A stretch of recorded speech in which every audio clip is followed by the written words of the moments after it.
Hello, in this video I'm gonna show you how to remove a SIM card on Samsung Galaxy S25. To do it, it is pretty simple. Just need to take a SIM card tray opener or any other needle, whatever, or a pin, whatever will fit this hole at the bottom of your phone.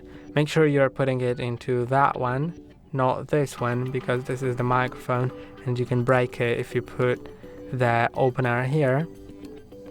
So let's put it in until the tray pops out.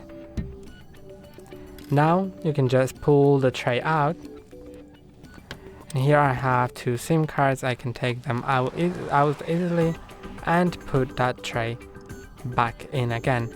And that's all for today. Don't forget to like and subscribe. See you next time.